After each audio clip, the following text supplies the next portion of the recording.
Hi, we're back at beautiful Chez Josephine Restaurant on Theater Row with our show about shows, and I'm joined by my friend and New York One colleague, Frank DiLella.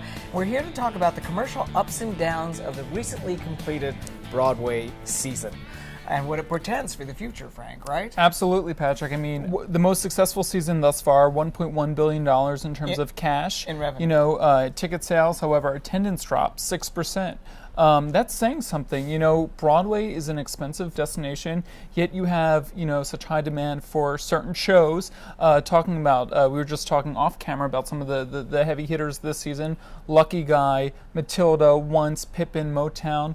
Shows, and then left hangovers from Book of previous seasons. Book like of Mormon, Wicked. I mean, these are shows you cannot get tickets to, and people are dropping $500 plus to get, you know, these premium seats for these shows. I sense that either you gain no traction and you're a quick fold, as many shows were this season, or you have created such demand that you can then up the prices, which means that there's this 9% increase.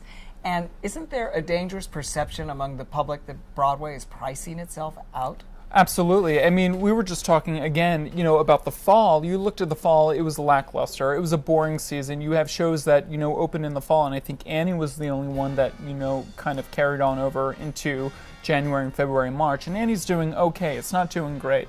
But then we looked at the spring, and we had all these heavy hitters pop out of nowhere. One thing to say about the high ticket price, and I learned this from Barbra Streisand of all people, not directly, of course, but when she was charging a high price for her concerts, she said, of course it's worth it. If you amortize the experience I'm giving you over a lifetime, it's cheap. And in a way, it's become event. I spent a lot of money on Lion King when it first opened to buy tickets for my family, and they're still talking about it like, 17 or 18 years later. That's both a positive and a negative, I should think, this idea of Broadway as an event. Patrick, let me ask you this. Who can afford, you know, a $300 ticket? On top of parking and on top of dinner. And on top of bring your everything else. family. It's like once in a lifetime, and that's where the tourist, obviously, coming to New York is seeing a Broadway show. We have to wrap up, but I want to ask you a question about the pie on Broadway. The attendance doesn't seem to grow, so that pie doesn't grow, no matter what the shows are. Do you feel that a lot of the family shows, like Cinderella, Annie, Matilda, Kinky Boots to a lesser extent, are going to cannibalize each other and not going to survive because of this?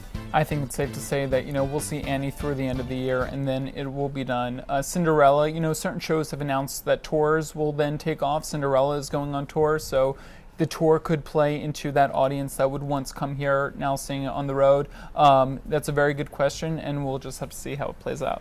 As usual, Broadway continues to fascinate. Everybody talks about Broadway dying, but the fabulous symbol still keeps rolling along. It's not going anywhere. Thank you, Frank. Thanks, Patrick. And thank you for joining us. That's it for this edition of our show about shows. Meanwhile, you can follow me at artinfo.com.